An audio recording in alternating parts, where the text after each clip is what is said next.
Hey, Charlotte, just wanted to see if you could hear me. Can you hear me? I can hear you. Can you hear me? Yeah, thank you. Yep.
Okay, Chair, we can begin. Well, hello. Happy New Year, everybody. So I hereby call this meeting of the Reapportionment Commission to order. It's 1 p.m. on January 3rd, 2022. This meeting is being conducted by video conference and telephone. I would like to remind the commissioners to please keep their camera on for the duration of the meeting. Will the secretary please take the roll? Chair Muguishi. Present. Commissioner Chip Chase. Excuse Commissioner Chun. Excuse Commissioner Kennedy. Present. Commissioner Nakota. Present. Commissioner Nishimura. Present. Commissioner Nonaka. Commissioner Nonaka. Wait. Hold on. There he is. Commissioner Nonaka. Present. Can you hear me? Yes. Commissioner Okay. Ono. I'm good. Present. Commissioner Ono. Commissioner Present. Rathbun. Commissioner Rathbun, and Commissioner Chip Chase. Present. So Chair, you have a quorum. Thank you. Commissioners, pursuant to Act 220, Session Laws of Hawaii 2021, you are required to disclose if anyone is present with you for this meeting. Commissioners, is anyone present with you for this meeting? No. Wade Oshio, my husband and partner in my job, is sitting right next to me. And I also have an intern in for 3 weeks. So he's going to join us today as well. If we go into executive session, they can leave. Okay, thank you. Anybody else? Okay, I'll disclose again, my Director of Government Relations, Matt Sasaki, is with me in the room. Additionally, pursuant to Act 220, we will be meeting remotely using interactive conference technology. The public may also attend the meeting at the Office of Elections, 802 Lehua Avenue, Pearl City, Hawaii, 96782, where an audiovisual connection is established for the public to view and participate in the meeting. This meeting is being recorded and will be posted on the Office of Elections website at elections.hawaii.gov shortly after the conclusion of this meeting. As a reminder to the public, your microphone will be muted until you are called upon. We will now move on to public testimony. A list of testifiers who have submitted their name before the meeting has been added to the chat. As technical issues may arise, we will give each testifier a few moments to try and resolve any connection issues. However, if the issues cannot be resolved, we will have to move on to the next testifier. If you would like to testify, please click raise hand under reactions on Zoom. If you are joining us by phone, please press *9. When recognized, please unmute your microphone before speaking. You may also turn on your video at this time. For the record, please state your first and last name and the items you will be testifying on. For those testifiers joining us by phone, we will not have your name and will be identifying you by the last 4 digits of your phone number. To ensure that we will have sufficient time to hear all testimony, each testifier will have 3 minutes to testify. Once your time has expired, you will be asked to conclude your remarks. During public testimony, the commissioners will also be muted, but may unmute themselves to ask any questions. We also want to note that for today's hearing, we will be hearing new data numbers when we get to agenda item 6. So if you have testimony relevant to data numbers and reapportionment, you can consider waiting until that point, until you hear the staff's report, because we will allow the public to comment following agenda item 6, which is agenda item 6 is status of the Reapportionment Commission September 2021 request that the military confirm the number of active duty sponsors with duty station of Hawaii, but state of legal residence not Hawaii, by mailing zip code and extension regarding the permanent resident population base to be used for legislative reapportionment and redistricting. I just want to say right now, for the record, thank you to Senators Hirono and Schatz. We were struggling to get an answer for why there was a discrepancy in the number and final validation of the numbers. And we were able to reach out to them and they were able to help us get those numbers at the end of last week so that we can use them in a timely fashion. So with that, Mr. Secretary, will you please announce the first testifier? First testifier is Mia Lisa Otis, followed by Valerie Wang. Aloha, my name is Mia Lisa Otis. I lived in Waimanalo for 36 years and I oppose the proposed reapportionment of District 51. This redistricting is a lifestyle clash and a demographic clash. The lack of transparency is very disrespectful, a cultural misrepresentation, if you will. This means our healthcare, jobs, and more are based on maps. This affects education. We cannot silence our children's future. This also affects environment. The proposed map for District 51 is clearly crossing the line which is clearly marked by Makapu Cliff. That's why this needs to go back to the drawing board and remain as it is. A sanctuary divides Waimanalo from Hawaii Kai, and like the Kaiwi coastline, our communities need to be protected. Lawmakers do not represent us if they do not listen to us. We represent you. Voters should choose their representatives rather than legislators choosing their voters. You do not have our vote on this.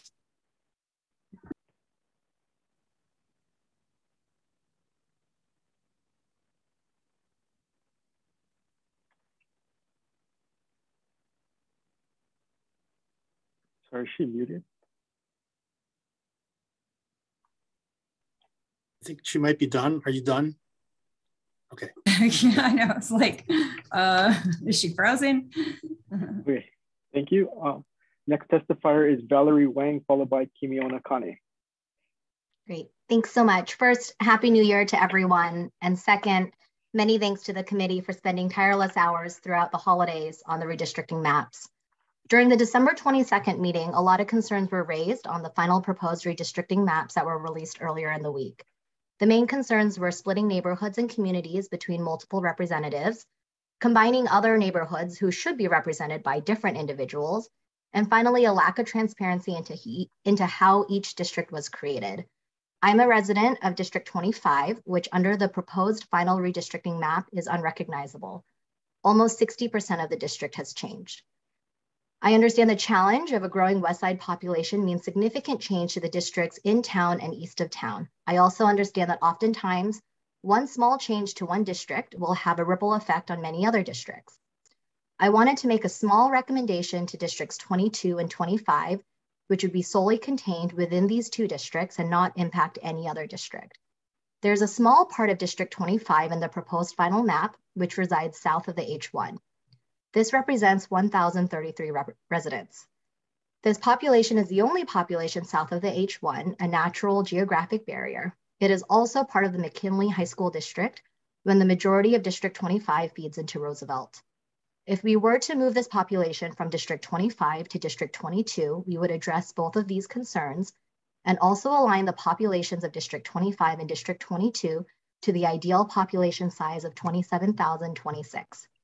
Currently, District 25 is 4.14% over the ideal population in the proposed map, while District 22 is 3.5% under the ideal population. If you were to move the 1,033 residents south of the H1 from District 25 to District 22, District 25 would only be 0.32% over the ideal population, and District 22 would be 0.25% over the ideal population. This seems like a very simple self-contained change that would allow the committee to address the objectives set forth in their redistricting efforts. Thank you so much for your time and for the opportunity.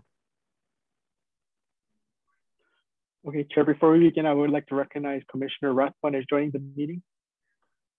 Next testifier is Kimiona Kane, followed by Sandy Ma. Mahalo nui. Aloha mai kako, aloha Chair Mugiishi, commissioners, general public. Happy New Year, everybody. Kimiona Kane from Waimanalo, born and raised. I'm here speaking on behalf of the Waimanalo Neighborhood Board, which I'm the chair of, as well as my own personal testimony. For several meetings now, we've kind of gone back and forth about why we believe as a Waimanalo community this current proposal is going to jeopardize us. And, you know, the pure fact is that we just don't know what will come. The next decade or so will be a turning point for a lot of us if this map should continue to go as planned. And there's just so many things that we just are unaware of right now that could impact our community in Waimanalo. I wanted to go back, let me rephrase that. So on behalf of the Waimanalo Neighborhood Board, who did take a look at these maps, had discussions in a public forum, were able to discuss it. We are opposed strongly to the proposed districting and redistricting of House District 51. We acknowledge that the Senate District 25 does sit currently as its normal boundary. However, we do advocate that that be rechanged back to the Makapu'u boundary. I think we've all kind of seen that it is possible to utilize the Makapu'u boundary as a true boundary and recognize that there is potential in providing the communities with a more respectful boundary that makes more sense for the integrity of the community. On my personal behalf, you know, I've really struggled with some of the comments made as far as ahupua'a. The ahupua'a system, for those that aren't ma'a to it, yeah, it doesn't mean cut up and redistrict small parts of the ahupua'a. Waimanalo is true, it does extend all the way out to Mauna Lua, but that's not what the commission did. You gave us parts of it, which is not truly identifying with the aspect of ahupua'a. Furthermore, our ahupua'a system has not been recognized by the state of Hawaii for many, many decades. And when we just think about Waimanalo had changed dramatically in the 60s when Mr. Henry Kaiser decided to take apart Waimanalo's ahupua'a to build what is now Hawaii Kai. In doing so, they evicted many Native Hawaiian farmers, gatherers, fishermen, all from that space. So I wanted to just make sure that everyone was clear. This is an ahupua'a map. It is not visible, I think, unfortunately. But in this map that I overlaid over the current House District map, we're looking at over 20 different ahupua'a that fall into the different districts. And that's just complete disregard for what the ahupua'a system represents. And so I strongly encourage that if the commission is going to utilize the ahupua'a system as a means to justify their decision, to please do not do so, because there are several dozen ahupua'a systems that are on Oahu just itself that currently are chopped up into the redistricting that you folks have.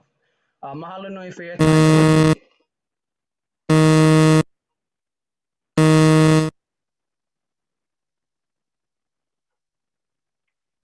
Okay, next testifier is Sandy Ma, followed by Bill Hicks.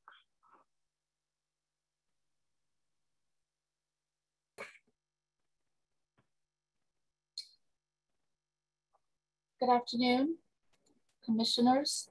Chair Maguishi, can you hear me? Yes. Thank you.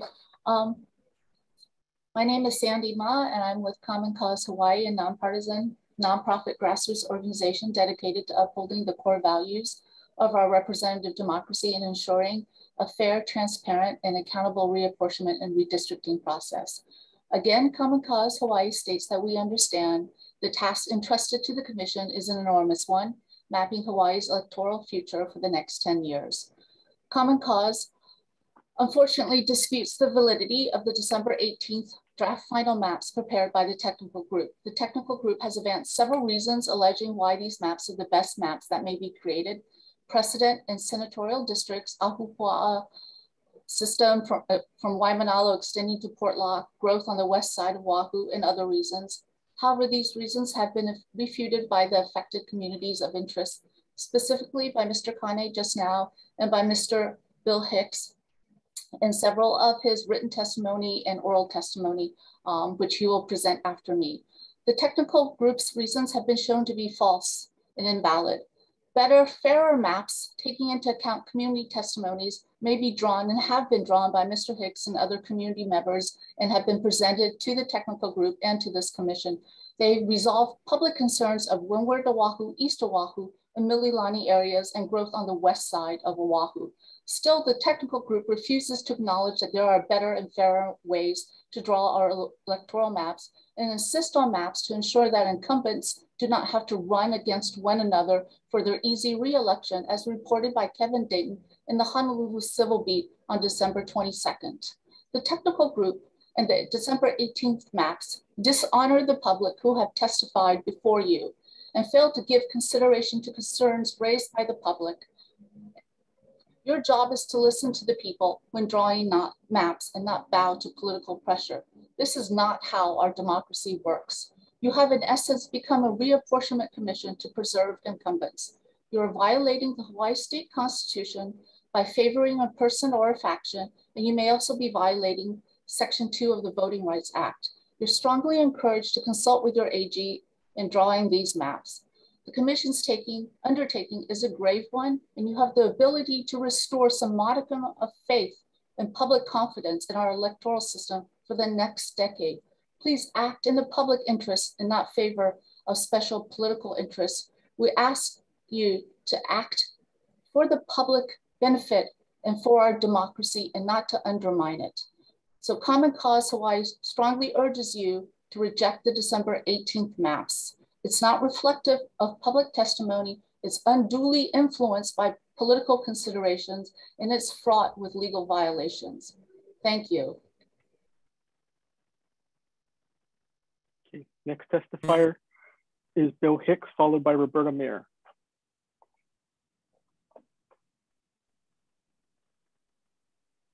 Aloha, Chair. I'm Bill Hicks, Chair of the Kailua Neighborhood Board.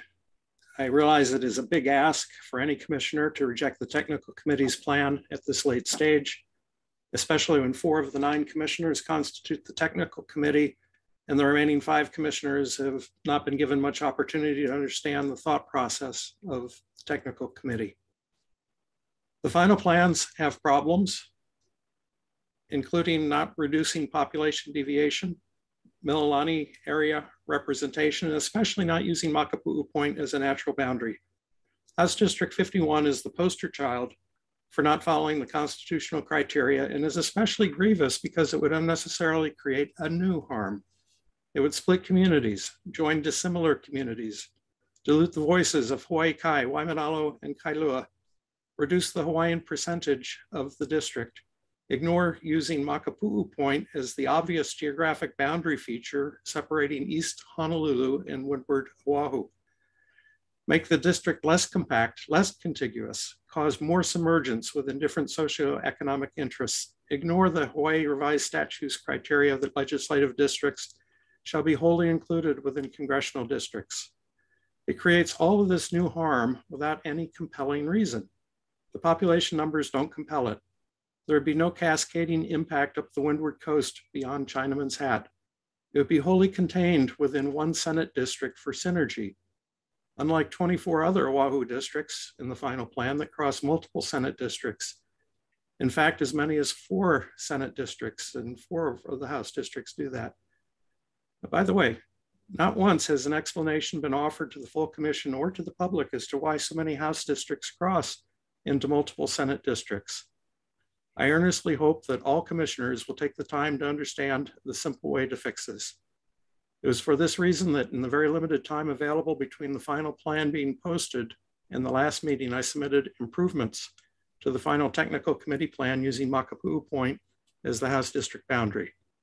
Additional benefit is if Makapu'u Point was properly used as the boundary between districts 51 and 17, the population deviations for Windward and East Honolulu districts would be cut approximately in half.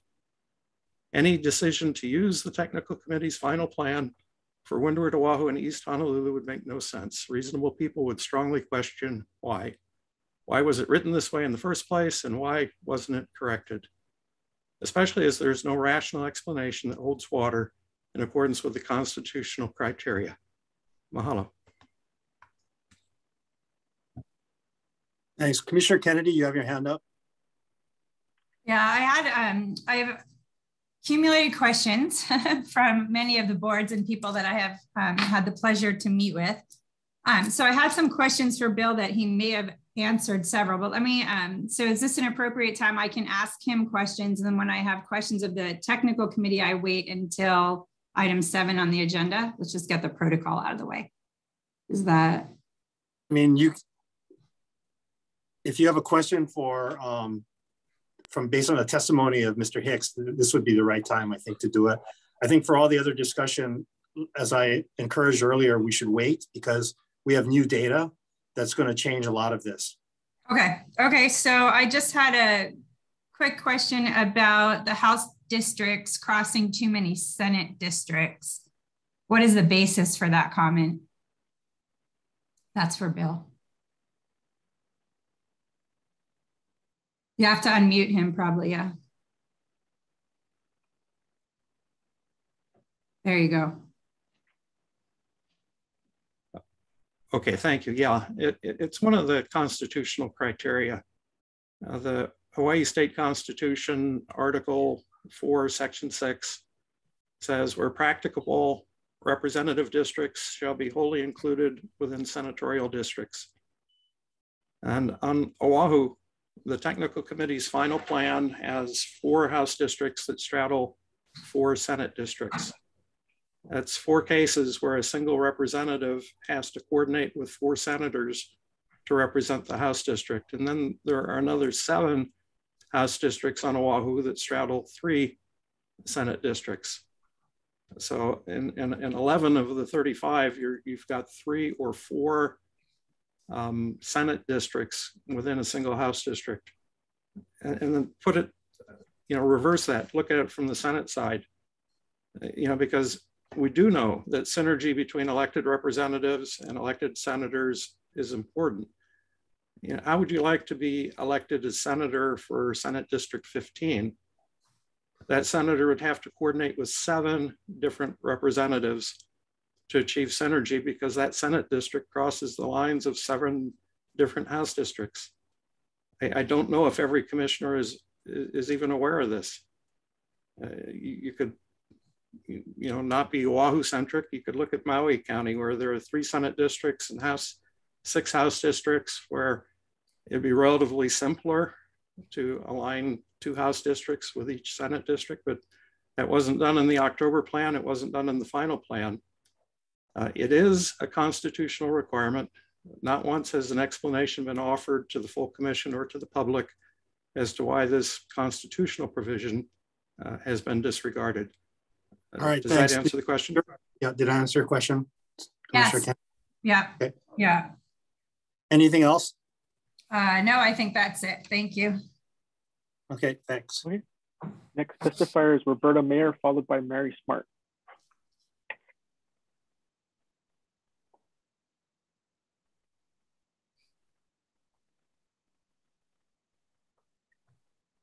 Okay, moving on. Next testifier is Mary Smart, followed by Lisa Bishop.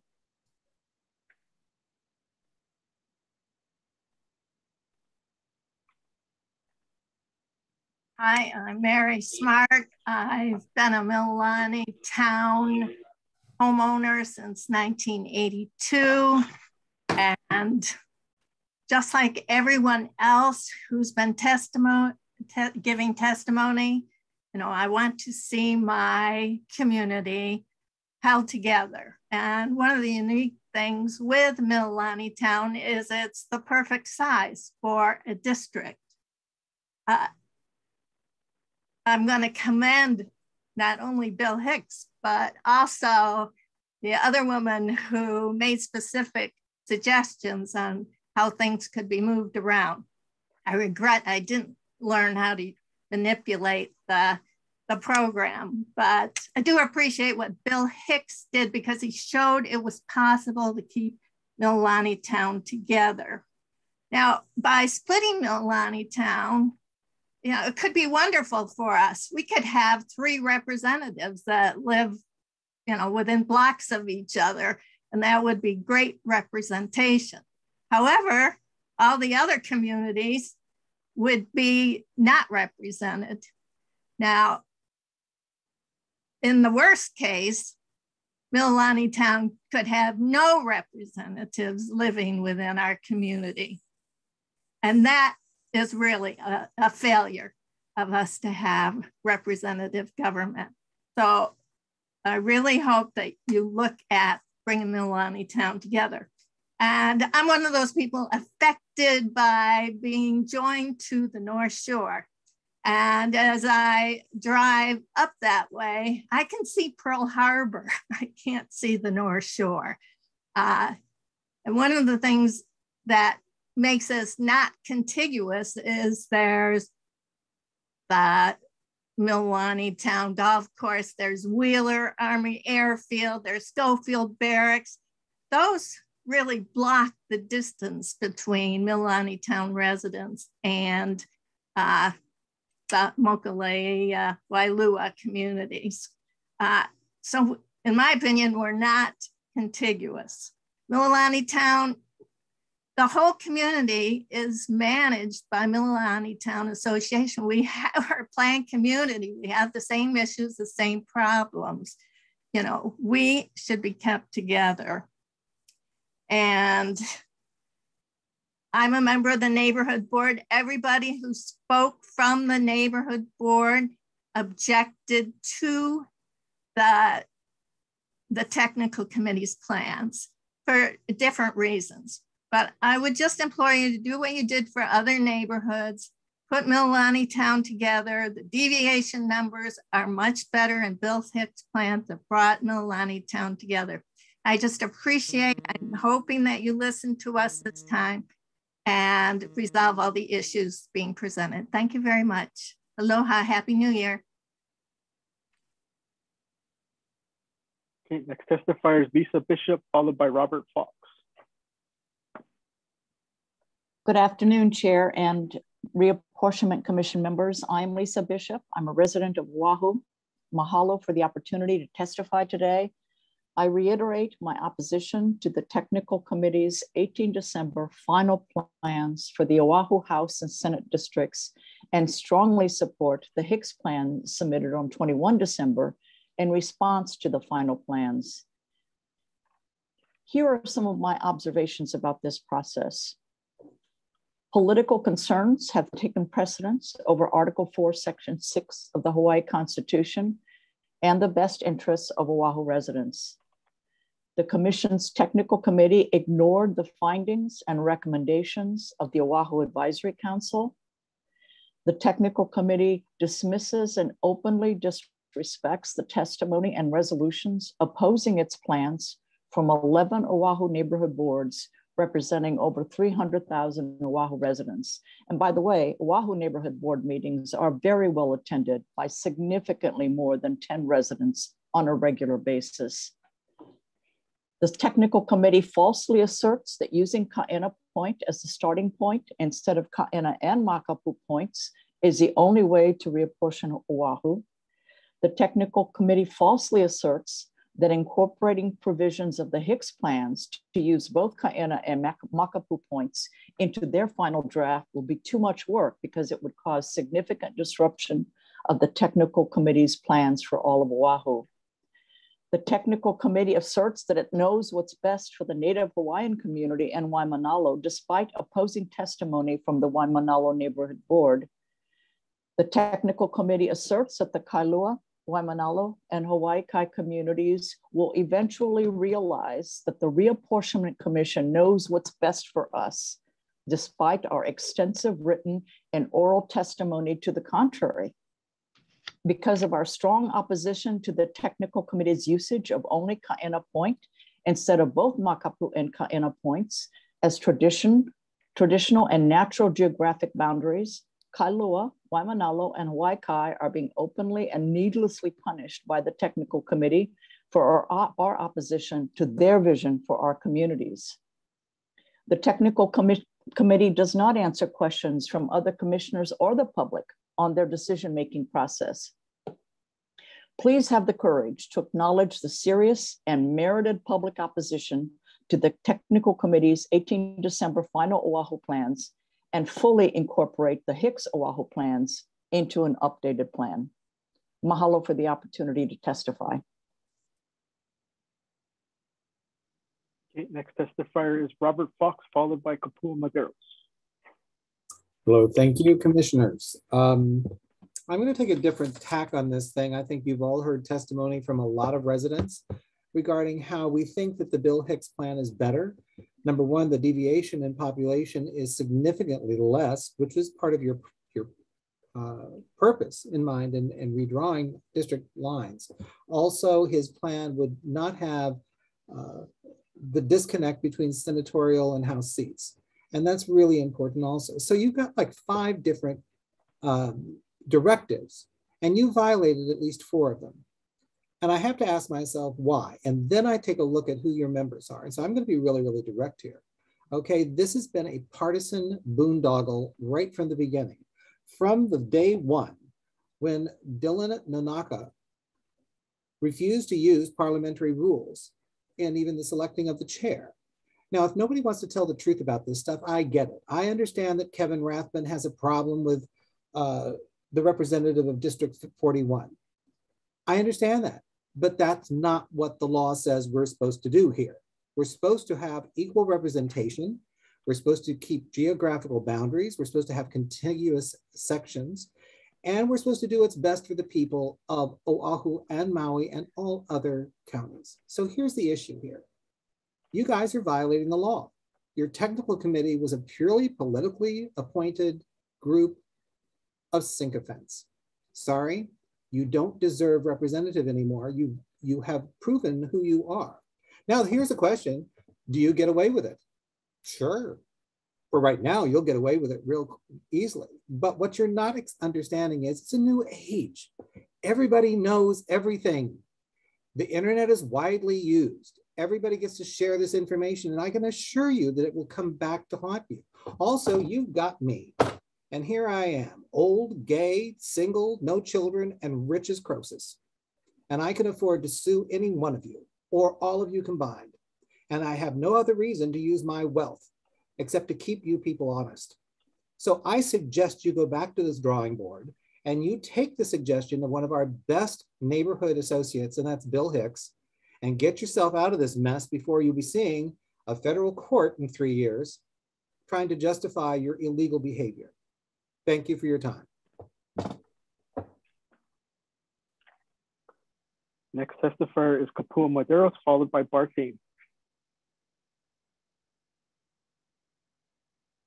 Aloha, good morning, Chair and Commissioners. My name is Kapua Maderos and I am a Waimanalo resident. Currently, I also grew up here in Waimanalo. And I know you've heard my testimonies the last few hearings, but I not feeling that our voices may have been heard. So I want to just reiterate some of my mana'o. This is a change that's based solely on how many votes live in the area. A change that will most likely silence our already unheard Kanaka Maoli voices. It will change the way our presently mostly Kanaka Maoli community receives federal funding, funds that we cannot afford to lose as a community. And the schools that most of our OPO attend will be removed from our district. So parents will have no vote in the district their keiki attends school, which I find to be not lawful. This is a politics-based decision based on votes and numbers. This is not an Aina acreage-based decision. Over 100 oral and I don't know how many written testimonies oppose this decision of the current District 51 reapportionment, but our voices are not being heard. This will affect our district and our Waimanalo for the next 10 years. Our Kanaka voices are not being heard now. Imagine how they won't be heard after this reapportionment of our District 51. Waimanalo, God's country? Forget about it. After this reapportionment of our District 51, that will change too.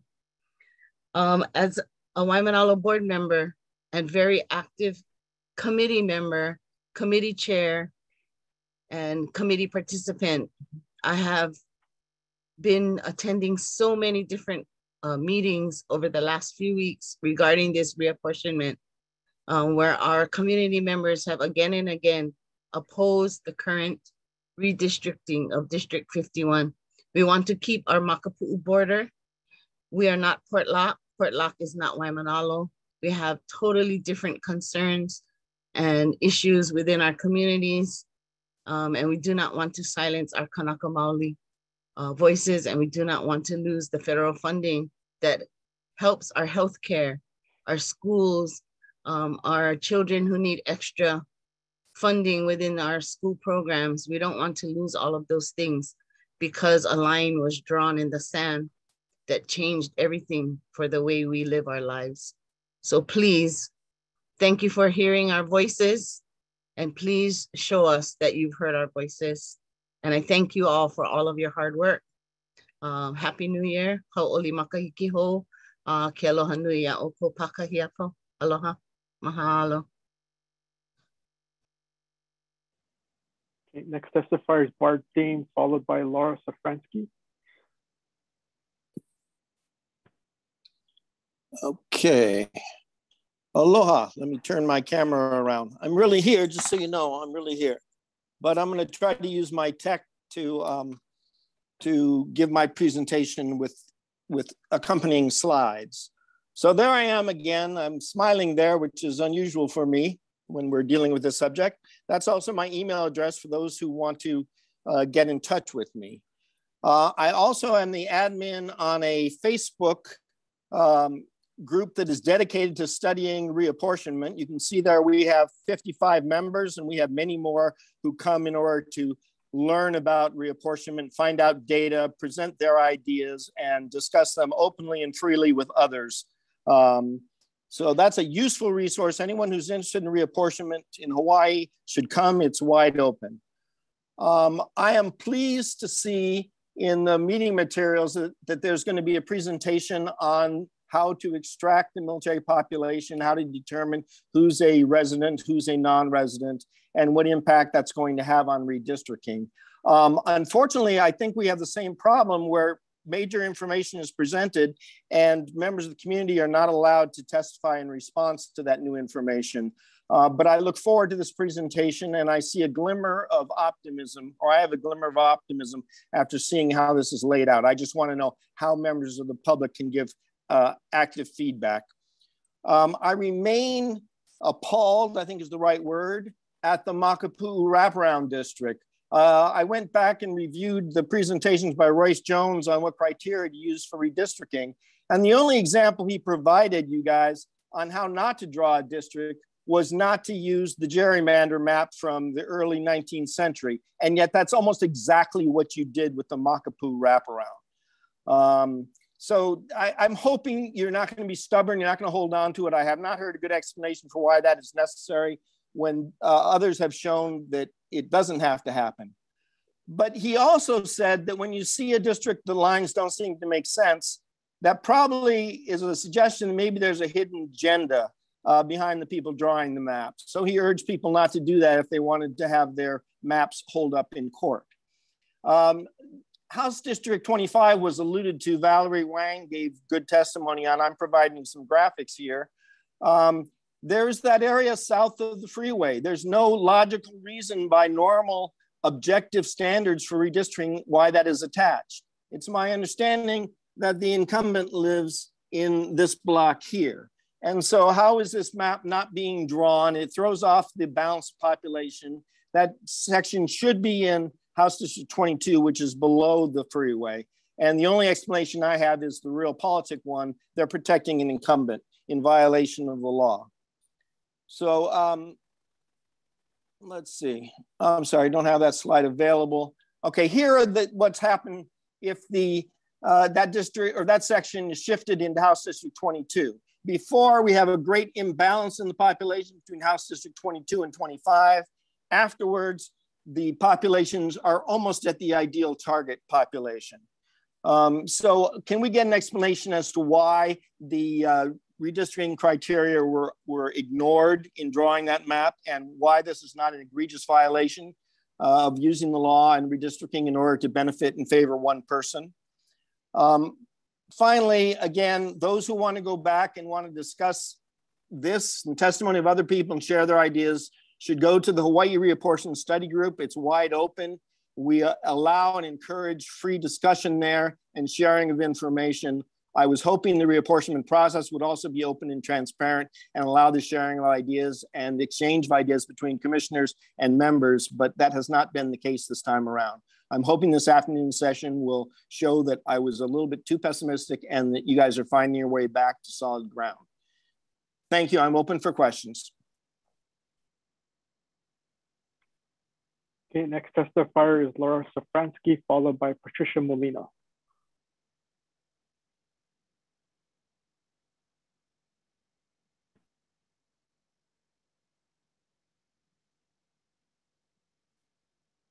Okay, moving on to Patricia Molina, followed by Jody Green. Aloha, can I be heard? Oh, I'm sorry, go ahead. Yes. Hi, my name is Patricia. I'm a resident of Waimanalo, and although I don't have a long speech prepared, I do agree with many others that this should be opposed and not be reproportioned. Mahalo. Okay, next testifier is Jody Green, followed by Kapohu o Lahaina Pamonis. Aloha, can you hear me? Yes, barely. My name is Jody Green. I have been a Waimanalo resident for almost 70 years. I've also lived in Portlock. These are two very different districts. I disagree with taking away the Makapu'u boundary. These are very economically and culturally almost opposite communities. We are going through a lot of changes in Waimanalo currently and in the future. Our community is too fragile already. Waimanalo needs to be kept intact, and because it is unique, there are many Native Hawaiian residents that it doesn't seem like will benefit from this plan. And I don't understand why the neighborhood boards are not being heard, the community is not being heard. It really sounds like there's a monkey business. I'm afraid it's diluting the Native Hawaiians' voices. We're a unique community, and the wraparound is a bad idea. Please reinstate the Makapu Point as the boundaries, and consider Bill Hicks' plan and listen to what the community is saying, the neighborhood boards are saying. It makes much more sense to not dilute the Hawaiians' voices, and they're often too many times ignored. It is your kuleana to listen to the community's voices and not bow to political pressures of any kind. Thank you for this opportunity, and Happy New Year. Aloha. Okay, next testifier is Kapoho Lahaina Pamonis, followed by Ingrid Peterson. Aloha. Mahalo for allowing us to come back. Hana hoa. This is number 3. I am Kapoho Lahaina. Lived in Waimanalo most of my life. I'm going on 70 years old, or young as I should say. And here we are again. I just want for the record to let you know that I am in complete agreement with the eloquent testimony of both, 3 of them. Kimiona Kane, who heads our neighborhood board in Waimanalo. Sandy Ma gave such an exceptional description of what is going on, and Bill Hicks. So what I want to do here is urge you to really look into what the process is and make sure that these so-called violations are not, going to interfere with our equal representation as the Constitution and the law requires. So your job, of course, is to ethically do this. So please review that. We have been all asking that of you from the beginning. And I would say this, it's like somebody going in your house and drawing a line and saying, okay, now this house is no longer your area. It's been changed. So now you got to share your funds and resources, like our federal funding that we have in Waimanalo, with this group, with this people now, they're going to be in your house. And, by the way, you got to, bring their problems and their concerns too into your house. So this is why it really hits home for us, because that's really what's going on here.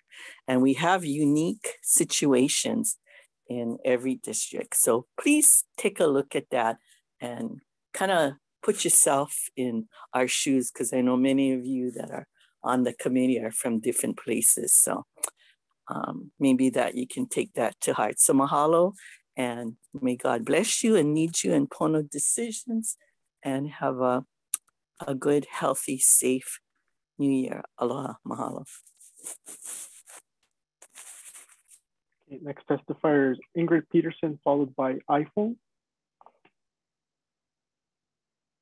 Aloha. I'm a Kailua resident of almost 60 years when I was a kid. My mother used to serve on the neighborhood board, and I used to teach in Waimanalo. I have very deep ties to the windward side. And I'm very strongly against the crazy Makapu'u wraparound district. The windward communities of Waimanalo and Kailua belong together. Waimanalo should not be with Portlock or Hawaii Kai. That's ridiculous. You need to listen to the residents and their neighborhood boards, which you aren't doing. By our Constitution, political considerations are not supposed to be involved at all. And I don't like the lack of transparency and the political maneuvering that is going on. It's as the previous speaker just said, you need to be ethical. You also need to follow the law, our Constitution. I strongly support all of the testifiers that have gone before me, including Sandy Ma, all of the Waimanalo testifiers. I'm so glad to hear so many of their voices speaking for themselves and their community. And Bill Hicks, I support his December 21st plan and also his comments today. I was really impressed by Lisa Bishop's testimony, and I strongly support Bart Dame and his reapportionment group on Facebook. So the other thing I do want to bring up is the non-resident military and military dependent extraction. This is, I too am very glad to hear that this will be discussed today. And I very much want to know when we, the people, will get a chance to give feedback on whatever you're going to tell us today about how you're, I hope, going to fix what was at first a completely unrealistic military extraction. It should have been obvious from the first, and I'm glad you're doing something to correct that with no more excuses, I hope. So thank you very much, Pa'olimaki Hiho and Imua. Okay, next testifier is iPhone, followed by Shani Matsu. Aloha, my name is Malia Otto. Sorry, it came up as iPhone. I'm a homeowner in Waikiki, and and I'm also against the reapportionment. And basically, one of the reasons primarily is the boundary you have between Portlock and Hawaii Kai and Waimanalo. It's not just the other side of the tracks economically, but it's physically. I mean, it's the other side of the poly. That's basically, I can't say it any better than anyone else who's already said it, but I want to lend my voice as well, just to reiterate that, yeah, it makes no sense, and to please listen to the people. Thank you. Okay, next testifier is Shani Matson, followed by Irish Barber. Aloha, commissioners. This is Shannon Matson, a Fortuna Big Island resident, and I'm still opposed to the December 18th final plans for Hawaii Island for the Senate and House maps. And I'm wondering, can I reserve the rest of my time to speak after agenda item 6, Chair? Was I understanding that correctly? Shannon, you're welcome to testify now and testify after agenda item 6. It's up to you, but yes, if it's about reapportionment, you may want to hear what we say first before you move on. Yeah, thank you so much, Chair. Yeah, I don't have anything new to say beyond, I would like to hear the numbers and then speak then. So mahalo. Okay, next testifier is Irish Barber, followed by Becky Gardner. Aloha, Chair and committee members. My name is Irish Barber. I was born and raised in Kailua. I have owned homes in Mililani and Hawaii and recently moved back to Ko'olaupoko. I apologize that I have only learned of this issue last night, so I do not have a robust opposition, but I do indeed oppose this redistricting. I'm no stranger to the land grabs that have been happening in Hawaii. As a child, I protested against the redirection of water rights from Waihole Waikane, Ahupua'a. I protested against the forced sale of privately owned leasehold land in Portlock in the 80s, and have studied the land grabs that have happened since the Great Mahele and, of course, the overthrow of the Hawaiian Kingdom. And here we are, 2021, still doing the same old politically motivated land grabs. I am very encouraged by the testimony all in opposition to this, and I would like to put my support to oppose this redistricting. It is uncalled for and unfair. Thank you. Next testifier is Becky Gardner, followed by Roberta Mayer. Aloha, commissioners. Happy to see everybody in 2022. I have to confess, I'm a little bit discombobulated. My power went out this past hour, so I've been trying to manage with no computer, and I'm sitting next to a window. It just went on. It's okay, but it's funny because I think it's really quite illustrative of what sort of issues legislators would have to deal with if, say, there's a power outage on one side of a ridge and not on the other. And their attentions are going to be diverted to one area that has completely different geographical concerns than the other, even though it's, and so I could see this happening in District 51 over on the east side. I recently submitted my testimony, and most of it regards extraction. I'm really happy to hear that you are willing to take testimony twice from me after you discuss this new data. I think that's definitely a move in the right direction in the spirit of Sunshine Law. Unfortunately, I have a doctor's appointment. And I kind of figured, well, they only take testimony at the beginning, and so I'll probably can take a 3 o'clock doctor's appointment, and now I'm not so sure. So I might miss this discussion later, and I can't share. But what I do want to say now that I have a chance now is I guess on Sunshine Law, I just wanted to, I got cut off at the last meeting. I just want to read into the record the policy intent, chapter 92-1 of Sunshine Law. In a democracy, the people are vested with the ultimate decision-making power. Governmental agencies exist to aid the people in the formation and conduct of public policy. Opening up the governmental processes to public scrutiny and participation is the only viable and reasonable method of protecting the public's interest. Therefore, the legislature declares that it is the policy of the state that the formation and conduct of public policy, the discussions, deliberations, decisions, and action of governmental agencies shall be conducted as openly as possible.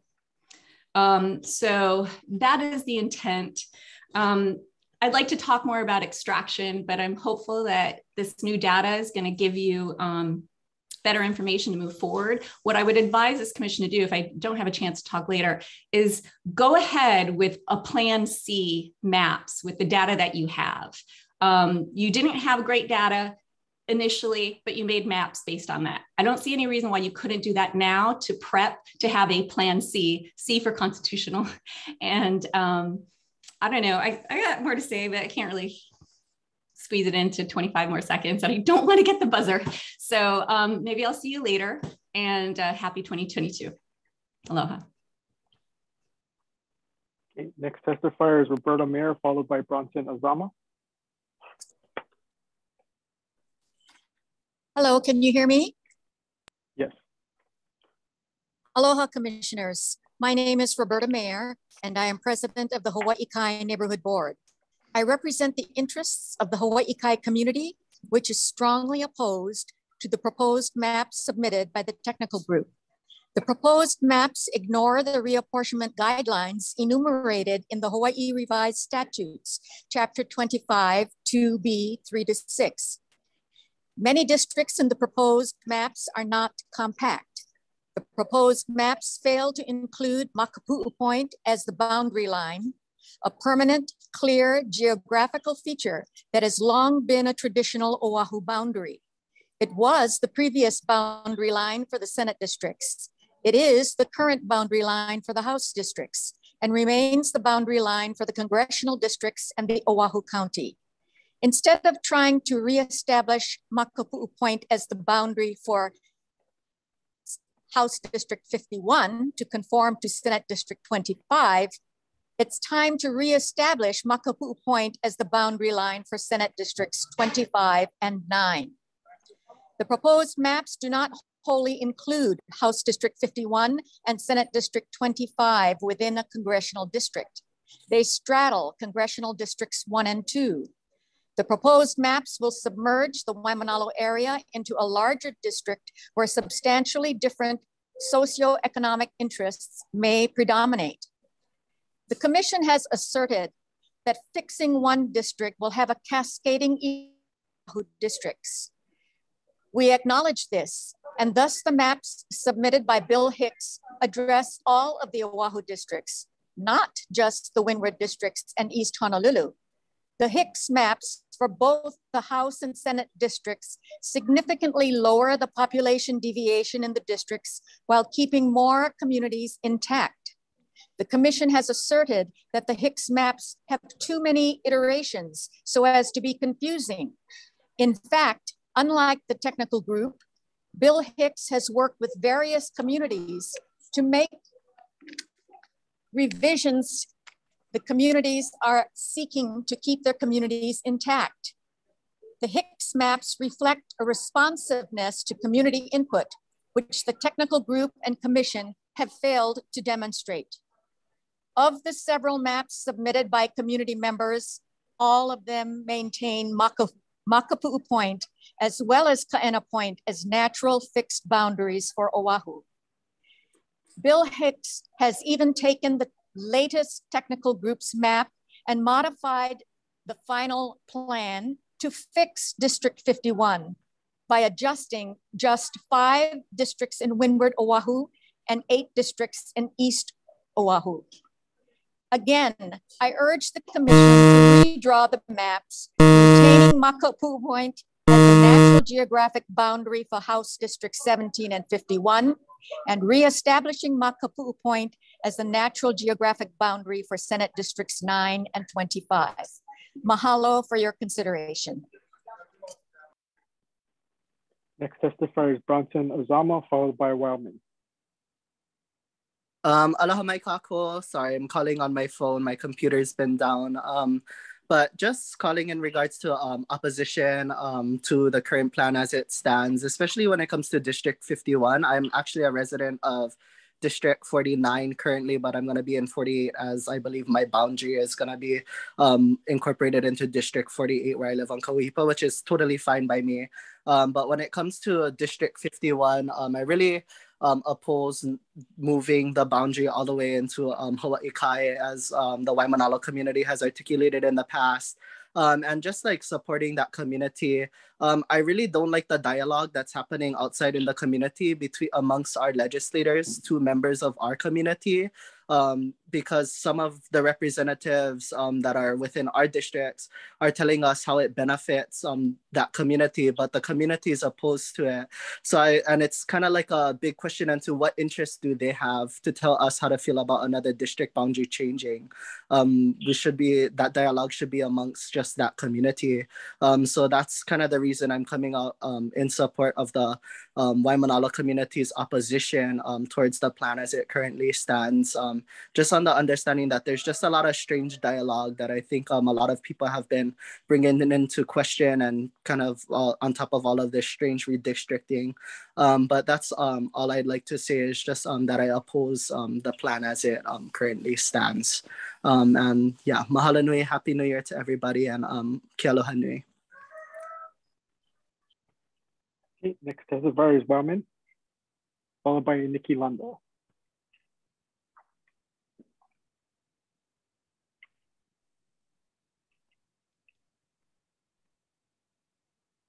Hello.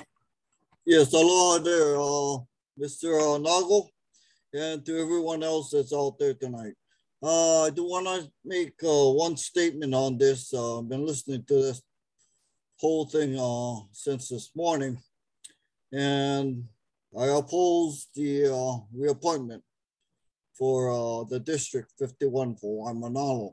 My family still lives out there in Waimanalo. I am the legal advisor for my family out there in Waimanalo.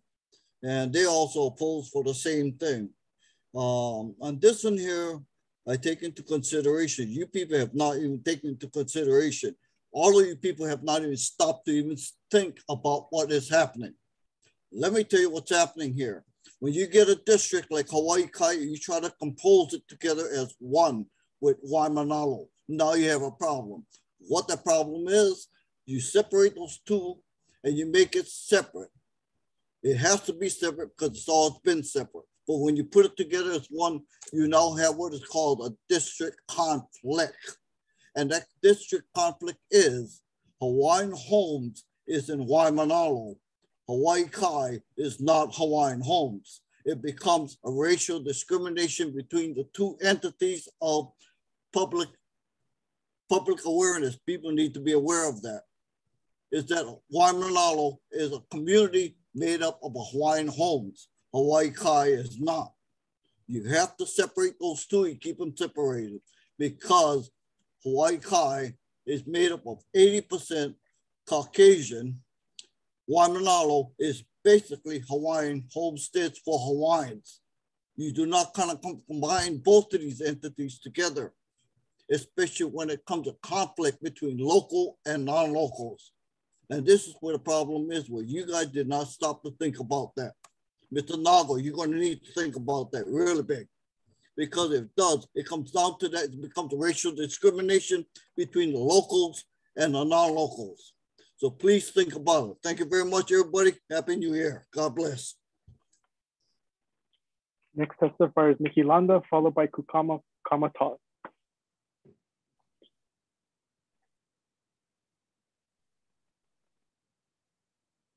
Mahalo Reapportionment Commission, members of this commission, and the members of the public. My name is Nikhil Ananda, and I'm a 36-year resident of Maui, 35 in this district 13.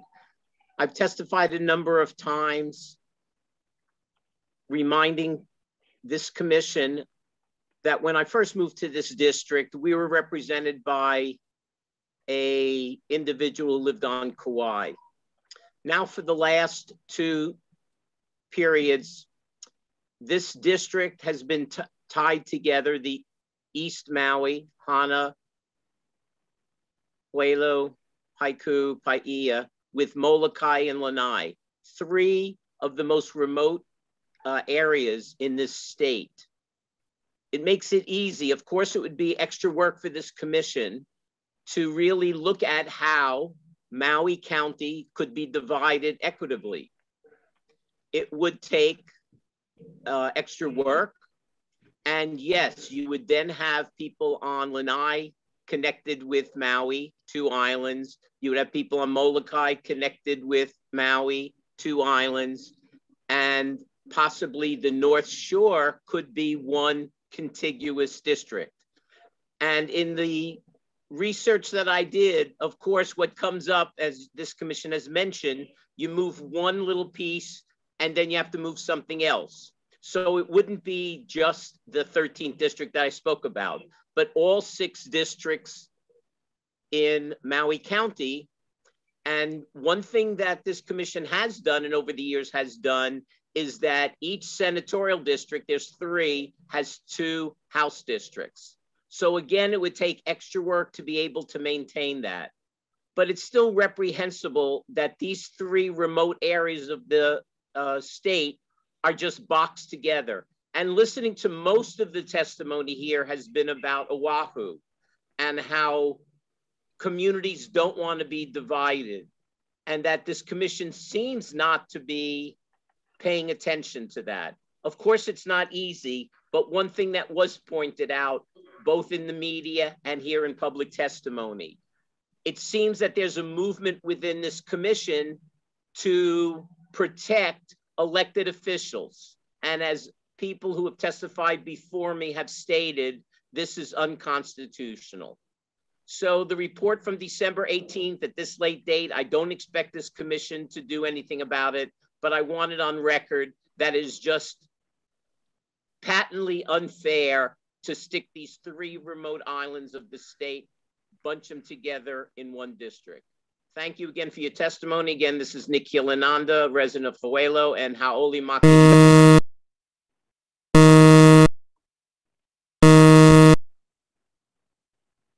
Okay, next testifier is Kukama Kamatot, followed by Jenny Steele.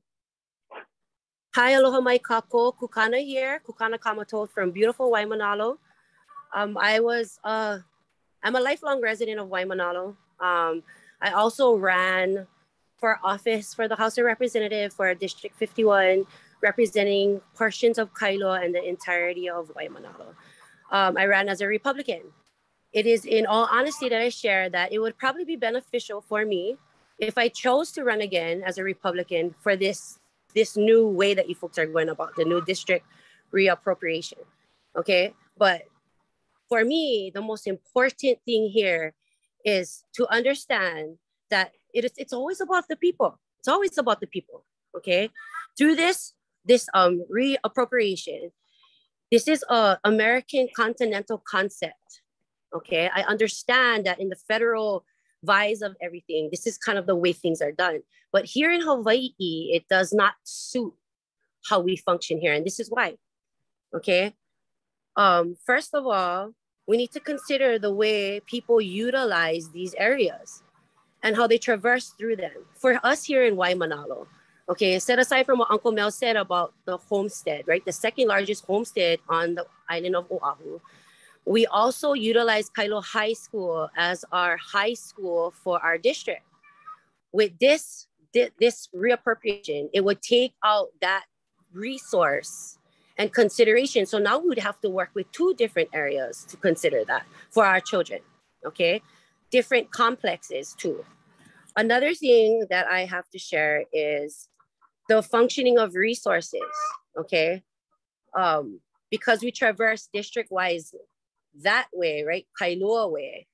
The way that the district is made currently suits the functioning of this particular community, as it does for other communities across the Pai'aina o Hawaii, okay? As others have shared also before me. We have to look at the functionality of these resources too. So what's happening here is you are displacing the usage of land by population only and not considering how the people function within the areas that you would like to reportionize again, okay? I don't want to repeat what everybody else has said, but for me as an individual, I feel that this is a disservice to my community, you know, and we should keep it the way it is because that's the functionality of my community of Waimanalo. Mahalo nui for giving me the opportunity. I am not in favor of this, you know, and we should not just abide by federal ways of operating, and we should truly function as Hawaii and for Hawaii's people. Mahalo nui. Next testifier is Jenny Steele. Hi, thank you for this opportunity to, share what we're feeling. Again, I'm standing with Kukana and others in the Waimanalo community that are concerned about, the changes possibly affecting funding for nonprofits in Waimanalo and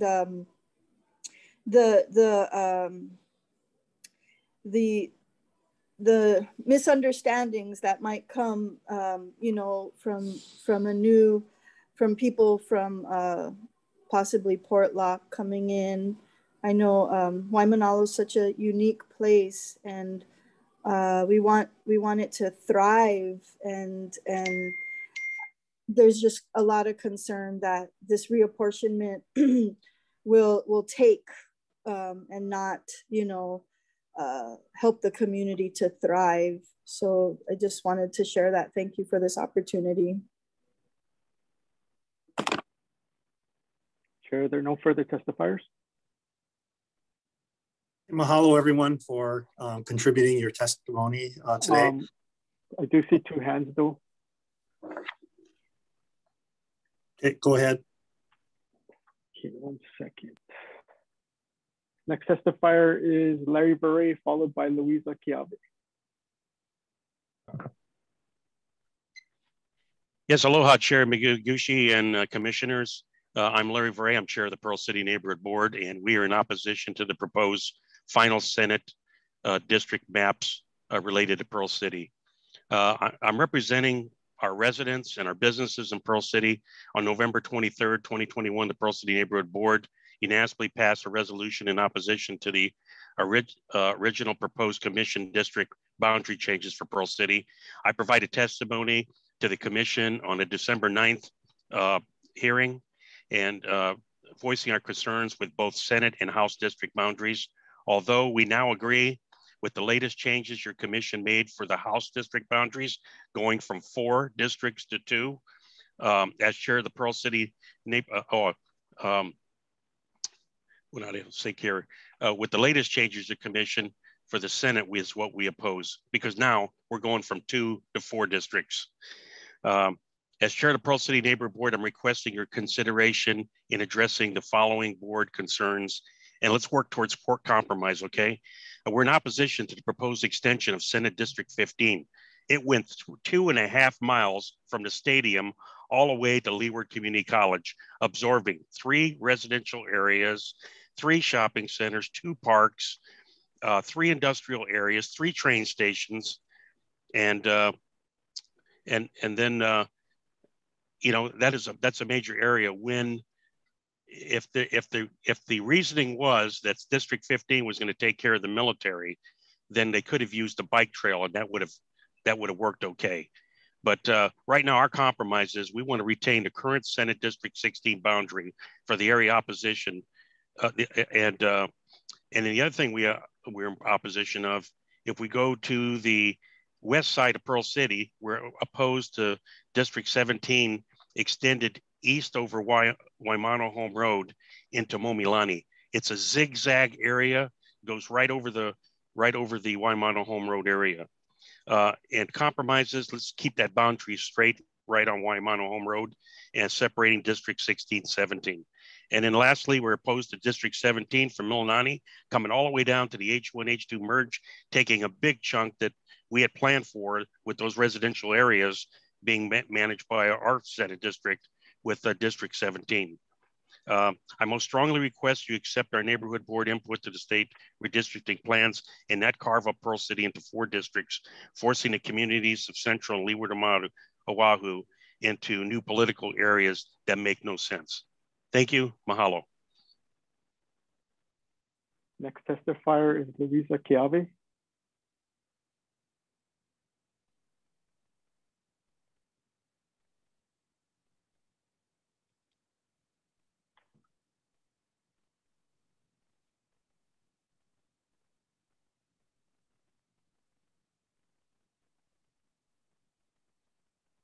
Okay, there are no further testifiers. Okay, mahalo everyone for your testimony. Wait, I'm here. I'm sorry, I'm here. This is Louisa Chiave. I got disconnected somehow. My apologies. Can you hear me? Yes. Mahalo. Okay. I'm a voter and a Park and Recreation Committee member for Waimanalo. I oppose the reapportionment for District 51.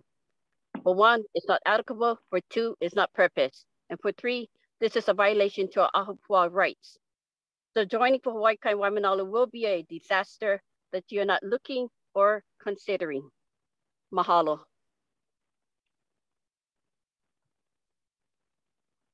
Chair, there are no further testifiers. Okay, mahalo everyone for your testimony. As I mentioned earlier, we are going to have another opportunity for people to provide testimony after agenda item 6 when we discuss the new numbers for reapportionment. So now we will move on to the next agenda item, which is agenda item 4, reports by the Apportionment Advisory Councils.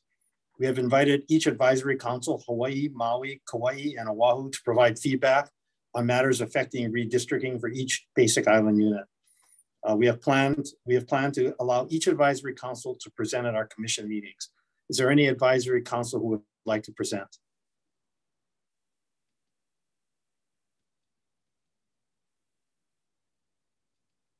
Okay, hearing none. Thank you. Since December 22nd, 2021, when we had our last commission meeting, did 2 or more commissioners attend a meeting of the advisory councils? So you only need to respond if you attended one since our last commission meeting. For the record, the reason for that is that HRS 92-22.5E requires you to confirm your attendance for the record and report on what matters were presented and discussed. Okay, hearing none, we will move to the next agenda item. This is approval of the minutes for the meeting of December 22nd, 2021. Included in the meeting packet are the minutes of the December 22nd meeting. Is there any discussion? As there is no discussion, is there a motion? I'd make a motion to approve the minutes of the December 22nd meeting. Second. Okay. Sorry, who was the second? Commissioner Ono. Okay, so I got a motion by Commissioner Kennedy and a second by Commissioner Ono. Okay, any further discussion? If there's no further discussion, would the secretary please take the vote? Commissioner Chipchase? Aye. Commissioner Chun, excused. Commissioner Kennedy? Aye. Commissioner Nakota? Aye. Commissioner Nishimura? Aye. Commissioner Nonaka? Aye. Commissioner Ono? Aye. Commissioner Rathbun? Aye. Chair Muguishi? Aye. Chair, the motion carries. Thank you. Okay, we'll now move on to agenda item 6, report on the status of the Reapportionment Commission's September 2021 request that the military confirm the number of active duty sponsors with duty station of Hawaii, but state of legal residence not Hawaii, by mailing zip and mailing zip extension. And action if necessary regarding the permanent resident population base to be used for legislative reapportionment and redistricting. So just a quick reminder, we had a specific number given to us at request of the staff previously. The commission voted to use that number for extraction. After public testimony, Commissioner Kennedy was able to secure a second set of data from the same government entity. And we were requesting for the past couple of months anyway, clarification of why there were 2 different numbers. Again, much mahalo to Senators Schatz and Hirono. With the help of their office over the past week, we were actually able to get validated numbers, and our staff was able to get on the phone to understand why there was a discrepancy. And we're now going to have a report from staff as to the new information that they were able to receive last week. And I want to thank the staff for spending their time between Christmas and New Year's on the phone with Washington, D.C. over and over and over again, evaluating these numbers, confirming them, and coming to what hopefully after we have a discussion, the commission will feel are legitimate and validated numbers. Commissioner Kennedy, you have your hand up. Yeah, I'm sorry that you've just gone into all of that. I just wanted to remind the chair that we need to vote in to the record the September 9th executive session minutes. So I thought we maybe should do that right after that because it made sense, but up to you. Just a reminder, we need to incorporate the 9/9 meeting notes, right? Yeah, no, executive session, we'll vote on an executive session. To approve those minutes from executive session? Correct. Okay, just want to make sure. Okay, sorry, yay, everyone's been waiting for. Let's hear it. Let's see the new numbers. So excited. So, David and Royce, if I can turn it over to you. And again, mahalo to both of you. I know how hard you worked during a time when everybody else was doing other things maybe, so. Well, thank you, Chair. As you said, we did get a lot of assistance from the 2 United States senators, and very promptly I started hearing from folks in Washington, D.C., and we went through several discussions on our initial query and we finally arrived at something that should give us the numbers that we think are responsible and honest. So I'll turn it over to Royce. Okay, and I will share my screen. And I will try to summarize as best I can what has happened. So our Hawaii permanent resident population base, we did receive some data. I'll talk about that and how it was used and what the impacts are. This is just a quick review. At our last meeting, I gave this timeline that we had been requesting more information because we did have a data set from June 2nd, 2020, and then another from November 2021, and they were quite different. We were trying to understand why are they different? Which one should we use? We had a number of meetings with people at PACOM and DMDC, and they did say they'd provide new numbers. We anticipated those December 21st. As we reported on December 22nd, they had not come in yet. But I did, in the slides that were part of the package, we did receive that data on December 29th. And so this is a slide that was in the package that everyone received, but I had to submit these slides back then, so I didn't yet have results. So what happened? Well, I started working on them, right? And this was in the slides, doing initial quality control checks. Then we had a Teams meeting. I put Zoom in the original slide. It was Teams because that's what DMDC uses. This is kind of the workflow that I would have to go through in order to make this a possible population base for the commission to consider. And so I started working on this. And then on December 31st, at just afternoon, we received an update because in between I'd been sending several emails to DMDC trying to get clarification on the numbers they gave us on the 29th. And in response, in the end, they sent us a number of good details and explanations. We spent a long time, they spent a long time with us. You know, they're trying to understand what we want. We're trying to understand their data to make sure we're getting what we want. So they did send us some data just afternoon on December 31st. And so well, my New Year's Eve was different than any other I've had before. Because I basically started all over again with the top initial quality control and cross checks, working towards basically reapportionment and eventually redistricting. And so that's the first part to get finished. Basically, the data they provided, I put the header up there. It was the same zip+4. So the format was very similar to what we got before. The way they queried it, I'll show you a little bit later, because we're asking still, why is it different? Because the numbers they sent us here were different than the previous two data sets. But so with this first step of reapportioning Senate and House, I did eventually, using zip+5, get them all assigned to basic island units so we could do reapportionment. And so here I put side by side, this is a report. I have a bunch of Python scripts and things that I use to help do this processing. And so I use the same scripts that I used previously. On the left is the results of the June 2nd, 2020, when we extracted that in August 12th, because we couldn't do it until we had the census data, right? We had the military data, June of 2020. We didn't get the census data till August 12th, 2021. At that point, I ran the screen you see on the left, which said basically the seats don't change. You can see on the right is the run with the new numbers that we received December 31st.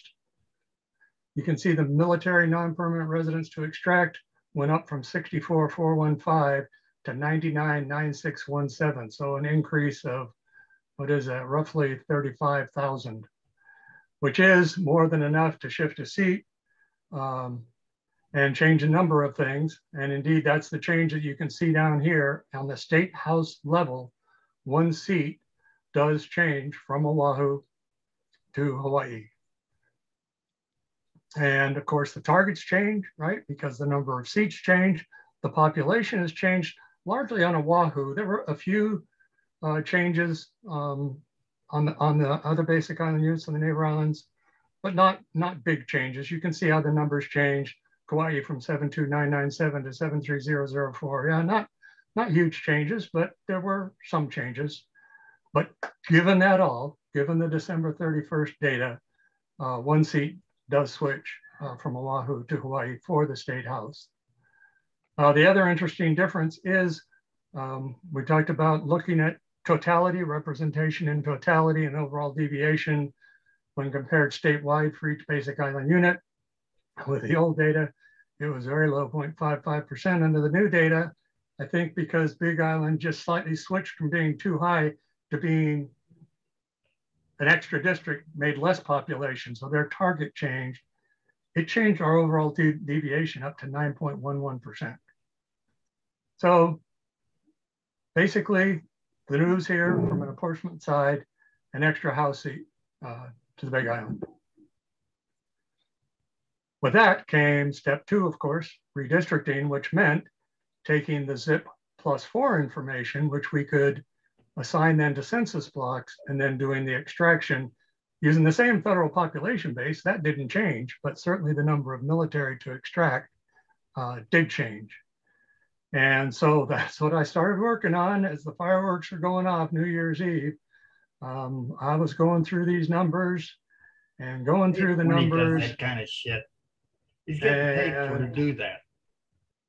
What's that? Okay, somebody wasn't muted. So as an example here, and this is where it ended up taking a fair bit of time, was the Schofield area. So I just included here a snippet from the maps that I work on. This is showing you the federal population base. These are the census counts that came from the US Census for the Schofield area. And you see a little bit of Wahiawa there also on the other side of the reservoir. And those are population numbers for Wahiawa, but kind of the darker shaded area is Schofield Barracks. And you do have a bit of Wheeler down here also in the lower right-hand corner. So we had 18,756. I don't know if anybody's real good at visual math. If you want to add up all those numbers on the screen, I added them up on the computer and well, first I geocoded, right? I located each of the ZIP +4s here where they actually are. And so many of them were in the Schofield area. Okay, good. So now let's subtract those 18,756 just in Schofield from the Schofield data itself. And here's what happened. We totally blanked out Schofield.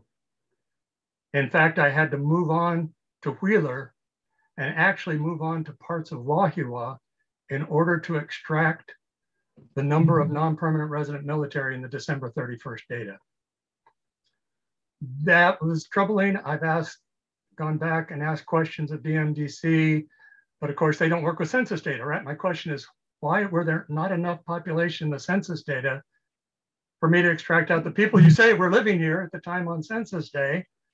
And just a side note, it's not relevant to redistricting, but I did go back and check, and there's about 1,600 registered voters in that Schofield area. And so, you know, that again caused me to wonder what's going on. But nonetheless, they expressed confidence, the DMDC folks that worked on this, that the data they sent us on December 31st is the correct way to do it, that the way it was done the previous 2 times were not correct, that this is the most accurate way. From their understanding of what we want, this is their understanding of the most accurate way to provide it to us. So I should explain, when I said extracted, right? We ended up zeros throughout Schofield. What does that mean? So I'm going to review the slides from our, I think it was August 26th meeting. I shared these slides on how I do that. So this is what I was doing New Year's Eve. And again, I had some Python scripts to automate it, but parts that don't match then, I have to go in and manually do. And that's what I ended up having to do in Schofield. But mostly it works automatically. We go look at a census block. So in this particular one, census showed 99 people, non-permanent residents 77. Again, this was the old data. This is my old slides. But Sure, we got to take out 77, there's 99, we leave 22, good, okay, we're done. Hawaii population base, we say there's 22, good. But sometimes, like in this neighboring block, non-permanent resident count, again, this was from the June 2020 data, 173, census only had 113 people in that census block that's outlined in blue, which meant we still had 60 more people to take out. So as I explained at the time, I moved out to the adjacent blocks, the blocks that are just immediately touching a corner or an edge with that first block, right? And so with that, I could take out the remaining 60. I took them out proportionally from those blocks surrounding. So mostly with those two, it's enough, but occasionally we did face situations where even that was not enough. There was not enough people in the census block itself and the immediately adjoining blocks, in which case I went to the neighboring blocks. So if I'd had more to take out, I would have moved outside the neighboring blocks. And this is a slide I shared before. The detail I didn't share before was I defined areas, because I just, suppose we're on the edge of the military base and non-military. If we're extracting military, I want to constrain that to the military base if possible and not move out into the other areas. And that's where, by and large, that was fine before. That's the part that this time with Schofield, there weren't enough. I could not extract enough out from the other blocks within Schofield to take out the full number that DMDC reported in the December data. So that's why this ended up as all zeros in Schofield and all zeros here in Wheeler and some zeros even over here in Wahiawa. And here's the numbers you can see down here at the bottom. Of those 18,756, over 7,000 we were able to take directly out of those census blocks within the Schofield area. And then 4,211 from the blocks nearby, again, within Schofield. And then there were 6,781 that we had to take out from the neighboring blocks. And that's where I ran out. There weren't enough blocks within Schofield to extract all of those. And that's where I moved into Wheeler and Wahiawa. So here I'll just go show you again. There was the census numbers. So you can see in Wahiawa, there was a fair number here. In Schofield, there was a fair number. They were all taken out of all those areas in order to extract the full 18,756. About 3,000 additional population count had to be taken out from basically Wheeler and Wahiawa. So again, this is troubling. We asked questions back, can you explain? But then they're not responsible for census data. They don't know exactly how census counted people. So they said, these are the best numbers for our understanding of what you want. These are the best numbers we can provide. Okay. They did, and this is where, again, they were very helpful in explaining what they did do. And we got this just today, because one of my main questions also, two questions, what happened? Why did the data change so much in between? And basically they said for the first data pulls, here's what was done and what we did to correct it. And this is kind of their summary. But the other thing they did that I don't have a screen capture for was for the new data they sent on December 31st for the spouses and dependents, which I think is where the big difference comes in. They took all spouses and dependents with zip code resident, well, mailing zip codes in Hawaii. And then they worked backwards to see if their sponsor was a non-declared a state other than Hawaii as their legal residence. So the previous two extracts went the other direction. Let's get the list of sponsors, and then that's linked to who's in Hawaii. Sponsors with duty station Hawaii, right?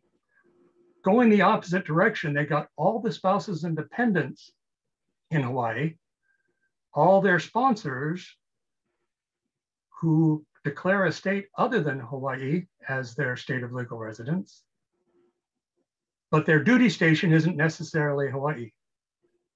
Their duty station could be anywhere around the world. This was after subsequent back and forth questions. Again, we were on meeting with them for more than an hour and a half, asking questions and getting questions answered.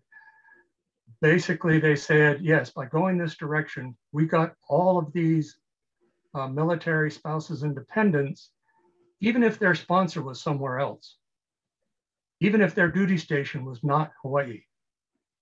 And that's why there's the big discrepancy in the numbers, because a lot of spouses and dependents, their sponsors deployed to Hawaii, duty station Hawaii, they move here with them, sponsor gets moved somewhere else. They don't want to leave Hawaii, the kid wants to finish high school, or there's various reasons, they stick around. Their sponsor still has a state of legal residence. We don't know their state of legal residence. They've been here a while and they're staying here a while, but they're assumed to follow the sponsor. So again, it doesn't appear to be anything we can do about that, but those are the numbers we got, and they are different from both earlier sets of numbers. I think in large part because of the direction they went of querying those, and not just active duty, sponsors active duty Hawaii, but anywhere in the world. But if the dependents are here, they're assumed non-permanent if the sponsor says, my state of legal residence is not Hawaii. Whew, okay, I'm sorry, there's a lot.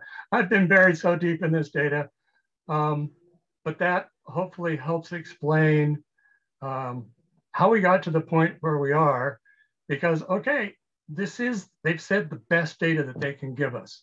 Their understanding of what we want, this is the best data we give you. So my job is to take that data and create a population base so the commission can then decide what it wants to do.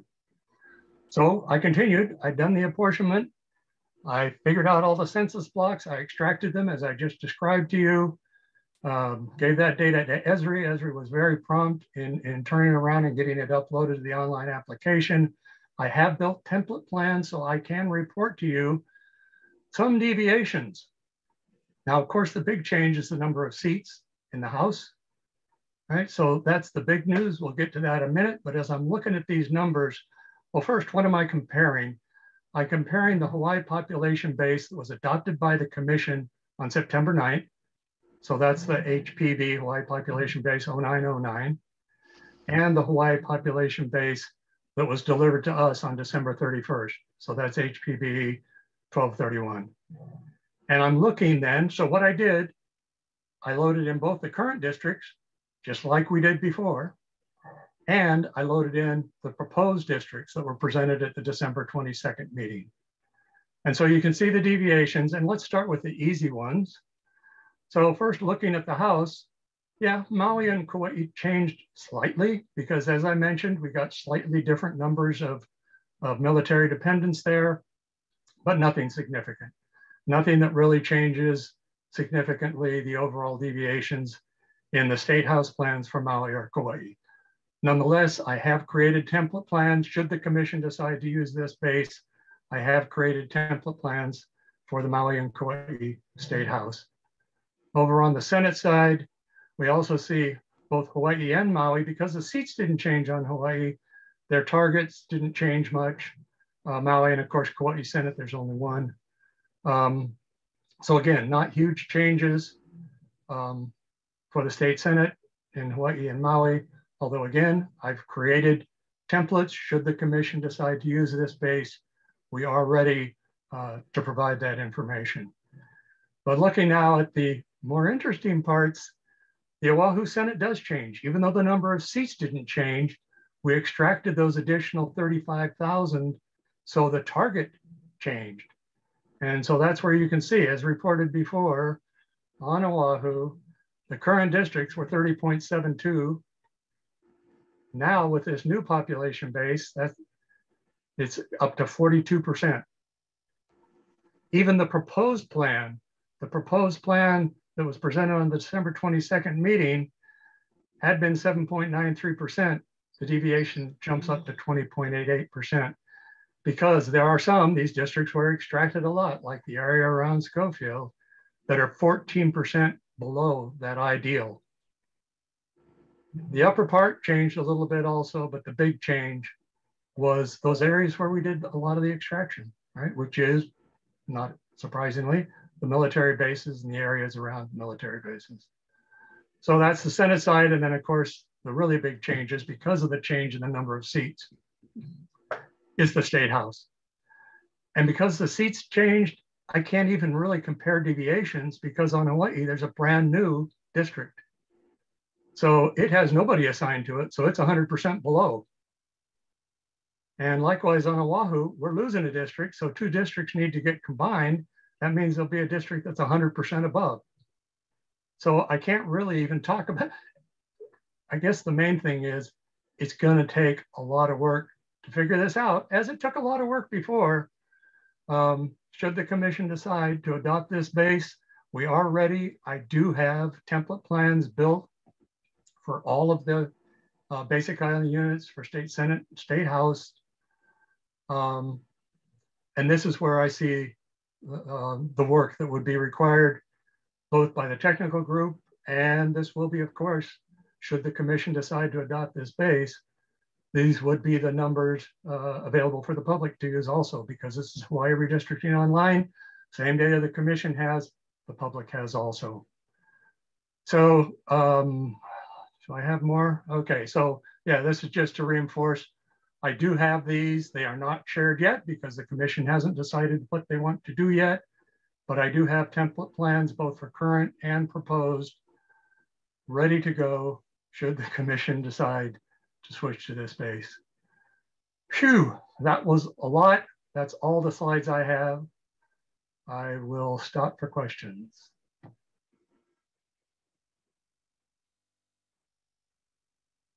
Commissioners, given the first question I have, Mr. Chair, is can we take a quick break, bathroom break? This is gonna be a long discussion and it's been a little while.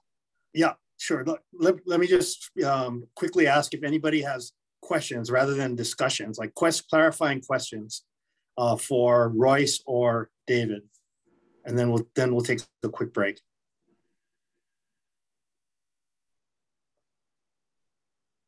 Okay, what we're gonna do? One quick clarifying question, and I think we know the answer to this, but just so it's out there, that we don't know if these people that the DoD provided us were counted on Census Day or not, and that's they don't know, right? And we don't get enough information to know.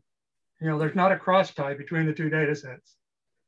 Zip +4 is the best we can do. So no, we don't know. Got it. All right, so I think I'm going to do it in this order. We will take a break, but I'd like to recommend that we go into executive session to consult with our attorney, because there's a lot of complex legal issues here involved here. And David Rosenbrock, I'd like to invite you to come with us if we do that. Public, I just want to reassure you that following the commission's return from executive session, we will take public testimony on this topic, and we'll also report, the non-privileged conversations that we had. So given that, is there a motion for the commission to convene into executive session pursuant to HRS section 92-5A4 for agenda item 6, consult with the commission's attorney on questions and issues pertaining to our commission's powers, duties, privileges, immunities, and liabilities? I'll make a motion. I'll second Charlotte's motion. I got a motion by Commissioner Nakota, seconded by Commissioner Onaka. Okay, any further discussion? If there's no further discussion, can you take a vote, or can we just vote aye or nay, Mr. Secretary? I'll just do it quick. Commissioner Chip Chase. Aye. Commissioner Chun, excuse. Commissioner Kennedy. Aye. Commissioner Nakota. Aye. Commissioner Nishimura. Aye. Commissioner Nonaka. Aye. Commissioner Ono. Aye. Commissioner Rathbun. Aye. Chair Muguishi. Aye. So we'll go into executive session and convene there in 5 minutes, so everyone can take a break. Thank you, Mr.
Okay, Mr. Secretary, can you just take the roll and make sure all commissioners have returned from executive session? 1 second. Commissioner Chip Chase. Commissioner Chun. Here. Commissioner Kennedy. Here. Commissioner Kota. Here. Commissioner Nishimura. Here. Commissioner Nonaka. Here. Commissioner Ono. Here. Commissioner Rathbun. And Chair Muguishi. Here.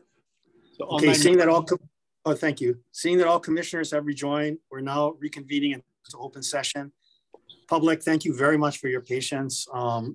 Sorry for the long discussion, but as you can imagine, it's a complicated issue and we needed to have a robust discussion with our attorney.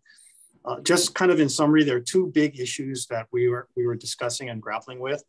The first is we have two different sets of numbers coming from two different dates from the same organization. So there was a lot of discussion about which of the two sets would be the more accurate ones and why.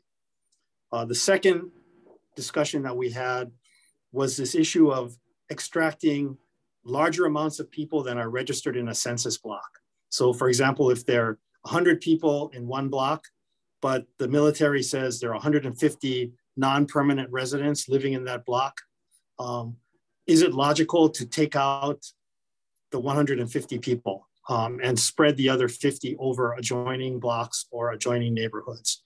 So those were the two kind of discussions that we were having while you were waiting. Both of those are very complicated, and we've asked the staff to go back and do research on both of that, as well as our legal team. They will be coming back. We're having another scheduled meeting on January 6th, and at that time, we'll have a further report on these issues so that we can have a discussion and potential action. In the meantime, today, we're going to take public testimony on the new data set and any of the issues that I just articulated so that the public can comment on those. And so with that, I will turn it over to Secretary Scott Nago, and you can call the first testifier. The first testifier is Kapua Maderos, followed by Mary Smart.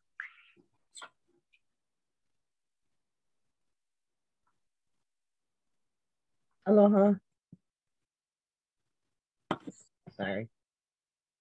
Aloha. After hearing the numbers, and not all of it is, I can't comprehend all of it, though I'm sure you all do. I do have questions though, and I'm not sure if we'll be able to get questions answered or not. But I am wondering if the numbers are directly related to elections, and does that mean that non-permanent residents were voting in all of our elections and able to make decisions for us permanent residents who will be left with that outcome from their decisions? And this is why I do not want Portlock included with Waimanalo, because we don't have a large non-permanent resident population in Waimanalo, but Hawaii Kai does. Thank you.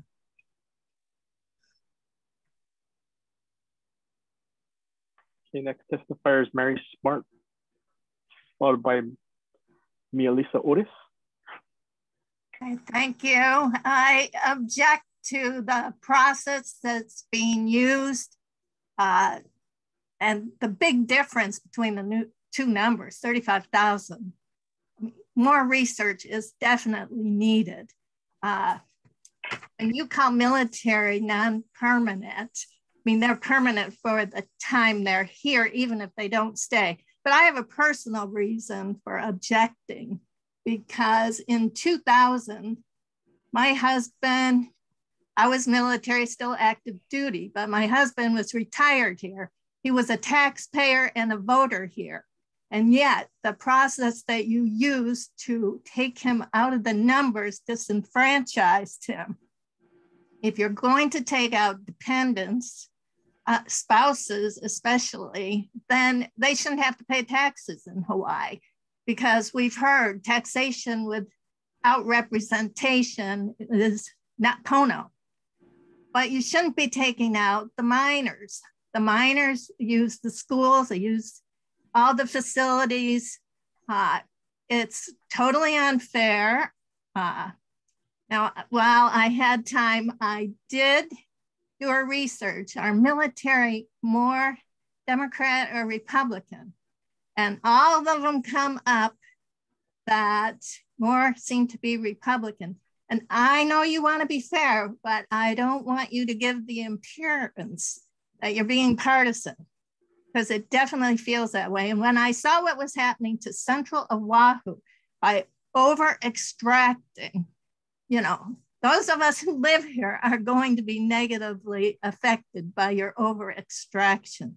I totally object. More research is needed.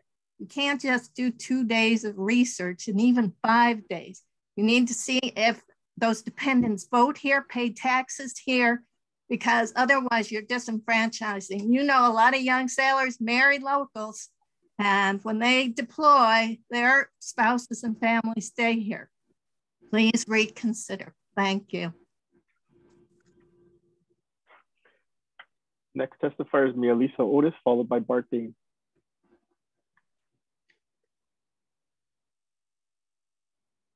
Say aloha, can you hear me? Yes. Okay, a lot of the military live off base, and I wanted to know if those numbers were included in the data provided. And also, what about Hawaii voting residents that don't reside here or have adult dependents or spouses that do? Can a census breakdown of permanent residence population be provided for each district that includes civilians as well as military? And I'm hoping we can get that by the next meeting. Thank you. Okay, next is Bart Dame, followed by Brett Kobus. Yeah, thank you. My video is disabled. Can you turn that on? It should be on. Okay, I don't need, you guys know what I look like and you're tired of seeing me. I want to thank the staff for the work they've done on this. These numbers are closely aligned with what some of us have been predicting from the very beginning. When the first extraction of 64,415 was proposed, I immediately, and I wasn't alone in this, said that's off by at least about a third.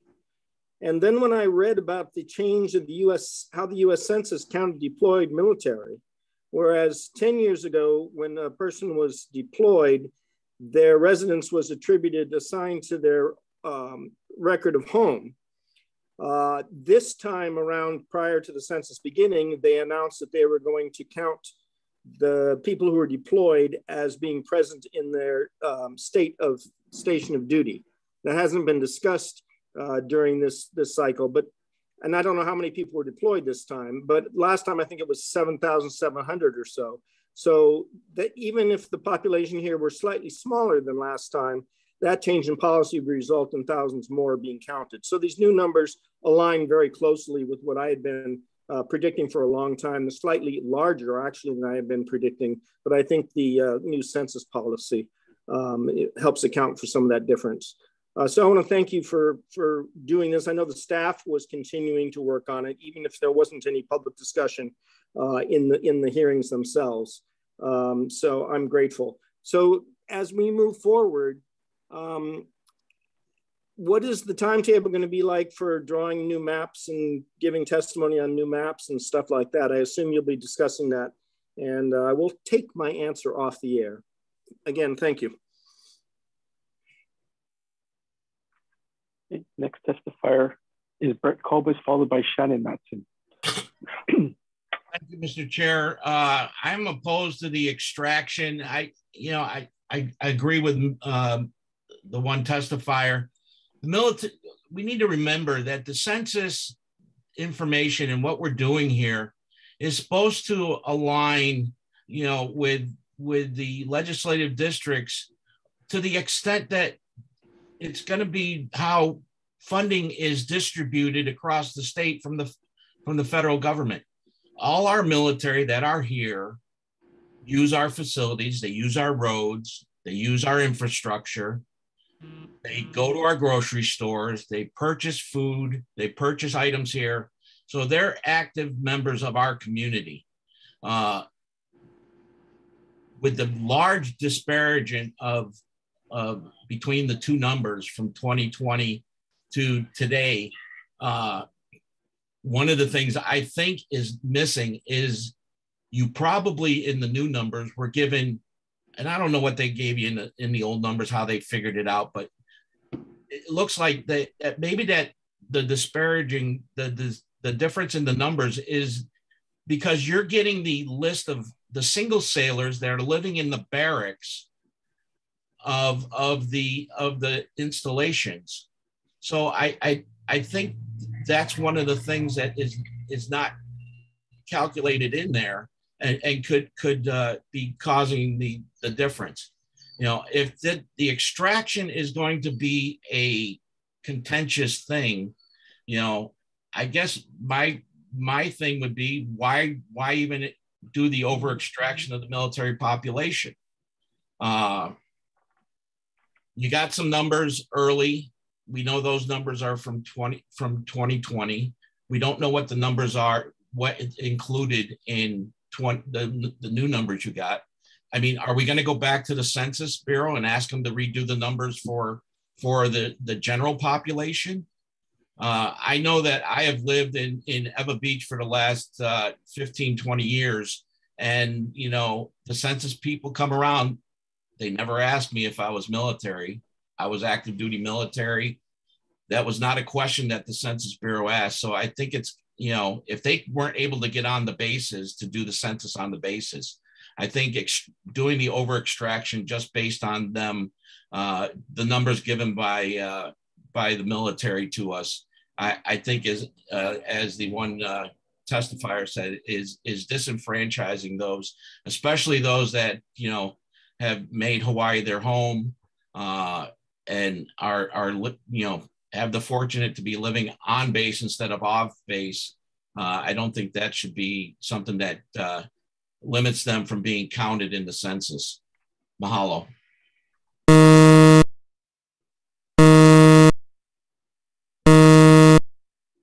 Okay, next testifier, Shannon Matson, followed by Kimiona Kane.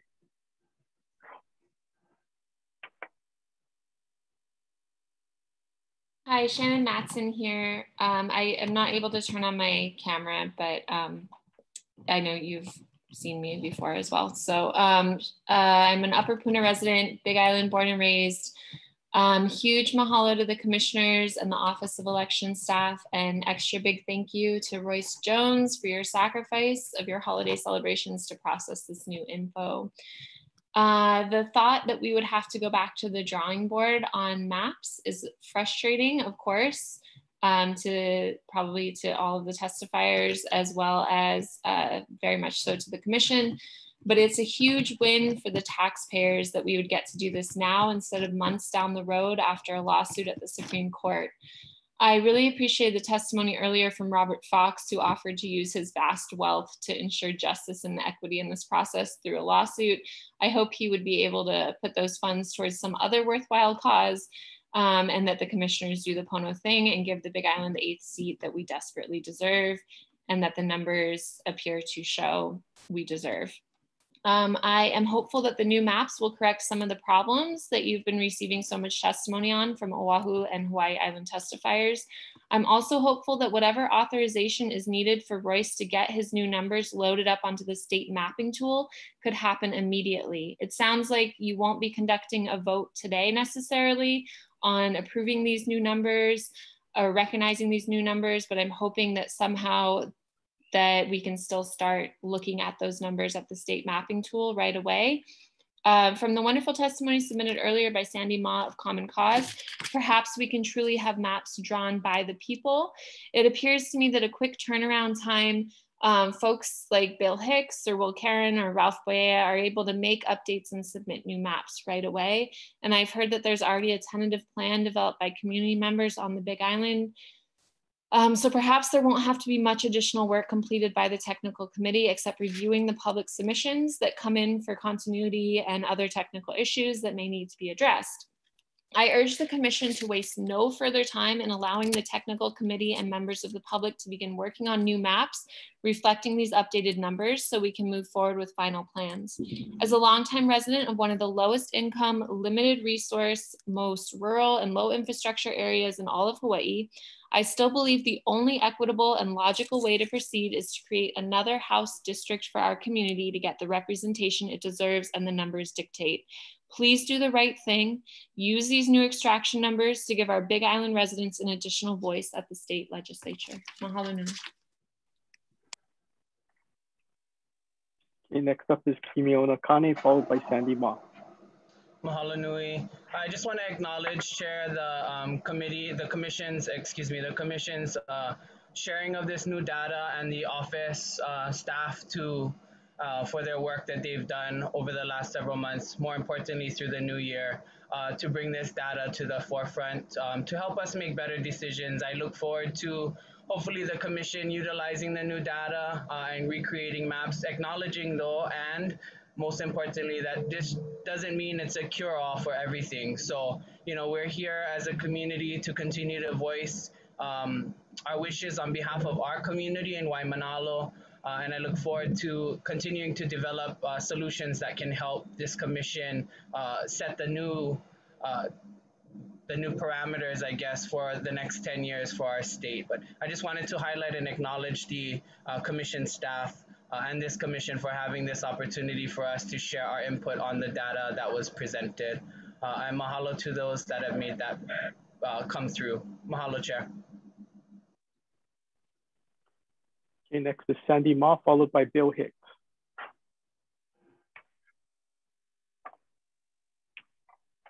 Thank you, everyone. Sandy Ma with Common Cause Hawaii. I'm not commenting on the extraction data. I'm commenting on the process that the commission used to enter into executive session. Just want to talk about the process for a little bit. And of course, thank you for letting me testify again. So while it is excellent that you guys review the extraction data, please note that OIP letter, OIP opinion letter number 03-12, and there was a lawsuit also on how to enter into executive session. Civil Beat Law Center for the Public Interest versus City and County of Honolulu. You should not just invoke that you need to talk with your attorney and enter into executive session. You could have listed that you may be entering into executive session on the agenda, and prior entering into executive session, discuss with the public why you think you need to enter into executive session and to enter into executive session. I know that there is a lot of legal issues, but what exactly are the legal issues? We can make a determination whether or not those should be actually discussed into executive session. And also there are some concerns as to whether or not the person that you had that is not a commission member with you in executive session should have stayed throughout the entire time in executive session, and whether your attorney should have stayed throughout with you the entire time in executive session, and whether the vote you had taken in executive session should have been taken in the public meeting. There is lots of trainings by OIP as to how to go into executive session, how to discuss the issues that you discussed in executive session, and how to take the vote publicly. And I just want to be clear that there's been a lot of concerns as to transparency of this commission and how the commission has conducted its business. And a lot of that can be alleviated with just letting the public know your intentions of discussing the specific legal issues that will be had, and that could be alleviated. And perhaps the public can raise other additional legal issues that could be helped and not delay the process any further. So thank you. So my comments really just have to do with the process. Thank you. I just wanted to clarify that no vote other than approving previous executive session minutes were taken in executive session. Just wanted to clarify that. Okay, next testifier is Bill Hicks. Mahalo. I just want to say mahalo to the staff that has really tirelessly worked to do it right. And I know it's the extraction is a complex process that some interpretation is going to be required because of different data sets not matching exact criteria. But the determination to get it right is acknowledged and truly appreciated. We have to do the step one before we do the maps step two. I'll do another map, don't worry. I know that a big concern of the commission has been the amount of relief that the courts had provided for a final date for coming up with the new plan. It certainly seems to me that it's January 2022 and new extraction data has been provided and is being assessed, that that would be a very valid reason to pursue additional relief from the court to get it right. Better to get it right than to have additional effort get thrown out. So kudos to the staff who have very doggedly pursued this, and we're happy to see that the process is committed to getting it right. And mahalo. Chair, there are no further testifiers. Thanks. Actually, Mr. Hicks's last comment about whether or not we can pursue additional time is a perfect segue into Scott. I was going to ask you if you could please, for the sake of the public, take off your Secretary of the Commission hat and put on your Office of Elections hat and explain to the public the timing constraints you have in order to successfully put on a 2022 election and what that means for the timing by which we actually finalize a plan. Okay, so I want to just urge the commission that to file a plan with my office as soon as possible rather than delaying the process. If some of you can remember in the 2012 or 2011 reapportionment, when we were in the same predicament, we did have an issue on time constraints, which led us to the 2012 election. I'm sure, Chair, you can appreciate the fact that championships aren't won during the season, but they're won in the off season, just like the success of the election is done in the off election year, not the election year.